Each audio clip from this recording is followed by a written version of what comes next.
Mayor was an unlikely ally as he came from the west side and he had a privileged background. So what motivated him to be the advocate of the four pillars approach? Squire Barnes has his story.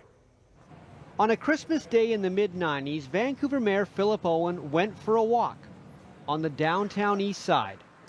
And because of that, things in his city would never be the same again. It was a defining moment. He realized the suffering. Addiction doesn't observe high holidays. And I think that's when the penny really dropped and he decided that he was going to take this on. Our view at City Hall is that to do nothing with illegal narcotics in our city is not an option.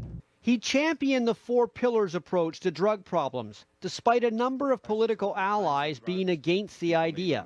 Mayor Philip Owen didn't do the easy thing. He did what was right. In many ways, Philip Owen's compassion towards the drug addicted was a lesson he learned when he was a boy from his grandfather, who was the warden of Ocala Prison and treated all of the prisoners with respect. My great-grandfather knew all of them by name and treated them all with dignity. Which is the same thing Philip Owen did to the residents of the downtown east side. My admiration for Philip Owen is so deep that in many ways, of course, I looked on him as a fatherly figure. Nearly everybody who's around Philip Owen looked at him as a fatherly figure. But to me, it really was. The four pillars approach has never gotten the full funding it needs, but there are legacies, including Insite, Vancouver's safe injection site on the downtown east side, and now through the St. Paul's Foundation, the Philip Owen Professorship at UBC in addiction medicine.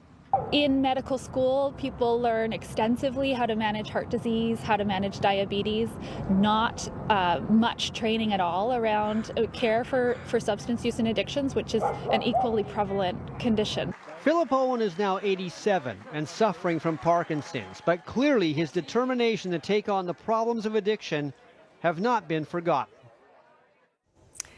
He used to be a neighbor, Squire. Great guy, great neighbor. Yes, he lived in Yaletown, correct? That's right, yeah. See him walking around. Mm-hmm. And that story about him walking around on Christmas Day, he would do that a lot. He was someone who, if he heard of something going on in any part of Vancouver, instead of just having someone write him a note about it, he'd say, well, let's go take a look at it ourselves. I want to see what's going on. And he was on the downtown east side many times, seeing what was happening down there. Good story.